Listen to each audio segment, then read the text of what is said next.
Ang upuang hindi naiwang bakante.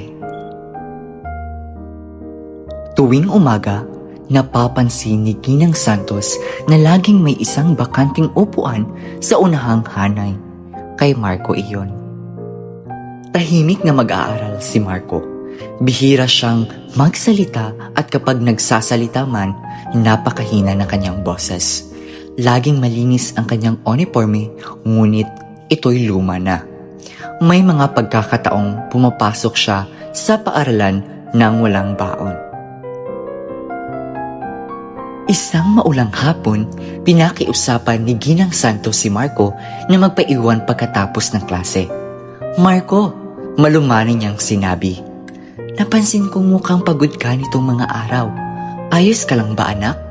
Tumingin si Marco sa kanyang mga sapatos at nanginginig ang kanyang mga kamay. At sinabing, "Ma'am, tinutulungan ko po ang nanay ko magbenta ng gulay sa gabi. May sakit po kasi ang tatay ko. Sinisikap ko pong huwag mahuli." Naramdaman ni Ginang Santos ang kirot sa kanyang puso. Napagtanto niyang sa likod ng katahimikan ni Marco ay isang batang may pasan na responsibilidad na masyadong mabigat para sa kanyang edad. Kinabukasan, nakakita si Marco ng isang maliit na nakabalot na baon sa kanyang mesa. Wala itong pangalan, ngunit may nakasulat lamang ng isang mensaheng maikli. "Naniniwala ako sa iyo." Lumipas ang mga linggo, unti-unting nagtataas na kamay si Marco sa klase at gumanda ang kanyang mga marka. Ang bakanting upuan sa unahang hanay ay hindi na kailanman naging bakanting muli.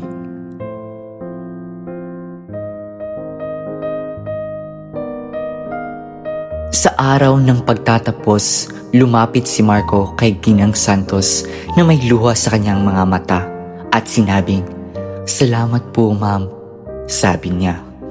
"Hindi lang po ninyo ako tinurukan ng mga aralin, nakita niyo ako." Ngumiti si Ginang Santos habang pinipigilan ang sariling mga luha. Minsan, ang pinakamahalagang aral na mabibigay ng isang guro ay hindi nakasulat sa pisara, kundi nararamdaman sa puso. Kaya ang aral ng kwentong ito ay ang malasakit at pag-unawa ng guro ay may malaking epekto sa buhay ng isang mag-aaral.